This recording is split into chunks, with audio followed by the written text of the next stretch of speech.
We took off from Vila airport and swung around to freshwater settlement. The smoke is from people trying to burn the debris. This is the University of the South Pacific. Just looking out over Vila Township, Iririki Island, Malapua. And again, smoke everywhere that you look. It's the Lelegon Resort. The other resorts along the coast towards Pango. The stronger buildings, the resorts were well built, survived better, but the local buildings were weaker and were totally annihilated. Such a beautiful coastline now totally wrecked. You can see the swaths of wreckage and debris where the wind tore through. That massive banyan tree totally torn to shreds. The forest in the background was green. People looking straight down into their homes now, trying to dry out what's left of them. Fires everywhere, just looking back over Pango village now. Again, really flat, really exposed. These yachts clustered, smashed into the shoreline here, the Iririki landing. Most of Port Vila was totally affected. Much of the city still without power.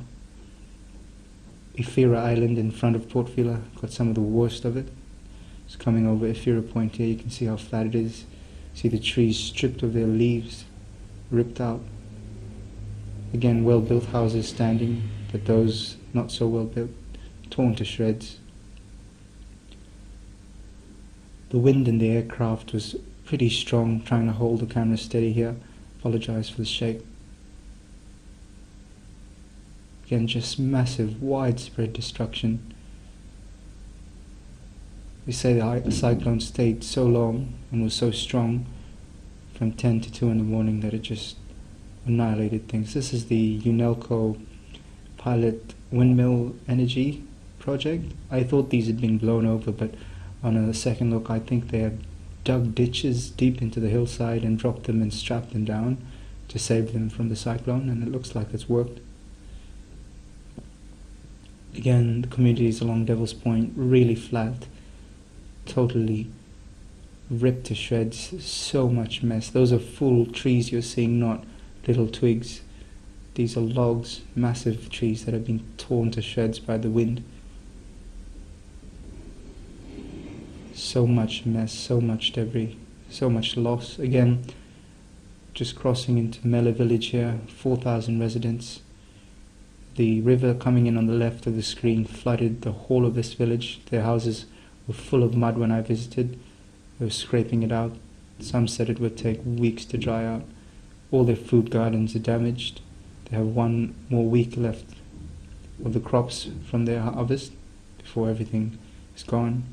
The schools in this village were totally annihilated. One school I visited, 400 children, no classrooms, no materials, with school supposed to start in a couple of weeks.